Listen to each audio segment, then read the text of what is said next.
Assalamualaikum warahmatullahi wabarakatuh. Perkenalkan, nama saya Adi Atmana Febrianta. Saya sebagai moderator. Di sini kami akan mempresentasikan hasil kerja kelompok kami. Bertemakan tentang perkembangan sejarah hukum agraria dengan dosen pembimbing Deka Ayu Hapsari SHMH, mata kuliah hukum agraria.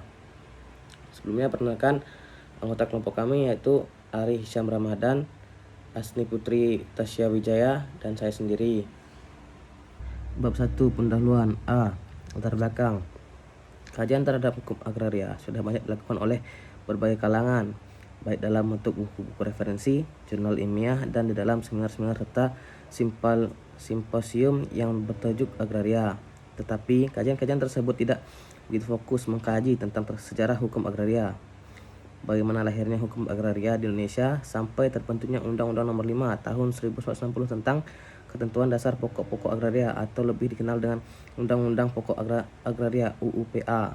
Bahkan wacana untuk mengamandemen Undang-Undang Pokok Agraria yang selanjutnya dalam mahkamah ini disebut UUPA terus dilakukan guna menyesuaikan peraturan-peraturan di bidang keagrariaan yang sudah dianggap tidak mengakomodir perkembangan masyarakat. Ini membuktikan bahwa hukum, khususnya hukum agraria, terus berkembang seiring dengan perkembangan dan kebutuhan masyarakat.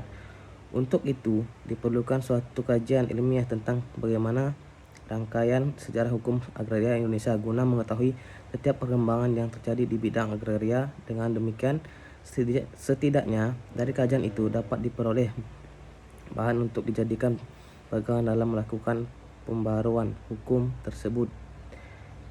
terhadap hukum agraria. Rumusan masalah digunakan sebagai penjelas dan memberikan arahan penting terkait masalah yang akan diteliti. Berdasarkan latar belakang yang telah diuraikan penyusun di atas, maka selanjutnya penyusun mencoba merumuskan beberapa persoalan dalam bentuk pertanyaan. Antara lain, yang pertama, bagaimana perkembangan sejarah hukum agraria di Indonesia? Yang kedua, apa yang terjadi di setiap tahap-tahap perkembangan sejarah agraria di Indonesia? Perkembangan sejarah hukum agraria. Tahap-tahap perkembangan sejarah hukum agraria. A. Masa kolonial. Yang pertama, masa VOC dari tahun 1602 sampai 1799, berlaku peraturan yang menindas rakyat miskin. Yang kedua, masa Herman Willem Daendels dari tahun 1808 sampai 1811, menjual tanah-tanah rakyat Indonesia kepada orang Cina, Arab, dan Belanda. Yang ketiga, masa Thomas Stamford Raffles dari tahun 1811 sampai 1816, kebijakan domain teori.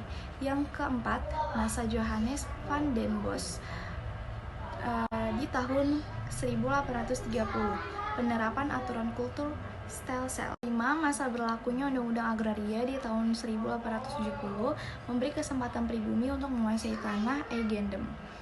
B. Masa Orde Lama. Kebijakan pemerintah Indonesia pada saat ini yaitu yang pertama, penghapusan hak-hak konversi, yang kedua, penghapusan tanah partikelir, yang ketiga, peraturan perjanjian bagi hasil. Tahap yang ketiga ada awal kemerdekaan. Pemerintah membentuk Panitia Agraria berdasarkan penetapan Presiden nomor 16 tahun 1948 yang diketuai oleh Sarimin Rekso Diharjo. Tugasnya memberi usulan dan pemikiran untuk membuat UU Agraria menggantikan Undang-Undang Kolonial, yang merupakan cikal bakal lahirnya Undang-Undang Nomor 5 Tahun 1960 tentang Undang-Undang Pokok Agraria. Masa yang selanjutnya ada masa Orde Baru. Prioritas pada masa ini yaitu stabilisasi ekonomi, penciptaan lapangan pekerjaan, dan swasembada pangan. Pada tahun 1979, pemerintah mengukuhkan kembali Undang-Undang Pokok Agraria 1960. Masa yang selanjutnya masa reformasi.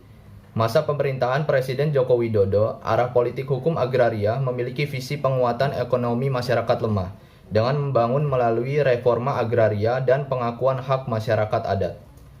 Jadi kesimpulannya, dalam membicarakan sejarah hukum agraria, kita perlu meninjau dahulu sejarah kehidupan manusia. Dan dalam lintasan sejarah ini pula, hukum agraria itu lahir dan berkembang. Sejarah kehidupan manusia pada dasarnya dapat dijabarkan melalui tahap-tahap berikut ini. Masa kemerdekaan. Hukum agraria masa kemerdekaan sampai tahun 1960. Pada masa itu, pendudukan tanah oleh masyarakat sudah menjadi hal yang sangat kompleks karena masyarakat yang belum berkesempatan menduduki tanah perkebunan dalam waktu singkat berusaha untuk menduduki tanah. Setelah Indonesia merdeka, masa Orde Lama. Setelah 15 tahun Indonesia merdeka, maka pada tanggal 24 September 1960 lahirlah Undang-Undang Nomor 5 Tahun 1960 tentang Peraturan Dasar Pokok-pokok Agraria yang kemudian terkenal dengan istilah UU-PA atau Undang-Undang Pokok Agraria.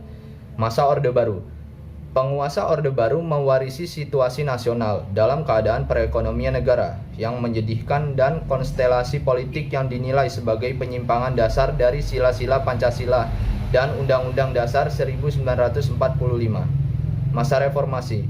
Orde Reformasi tampak membawa perombakan yang asasi dalam kebijakan pembangunan nasional di bidang ekonomi, sebagai yang ditetapkan dalam kebijakan pembangunan nasional di bidang ekonomi, sebagai yang ditetapkan dalam TAP MPR nomor 10/MPR/1998 tentang politik ekonomi dalam rangka demokrasi ekonomi.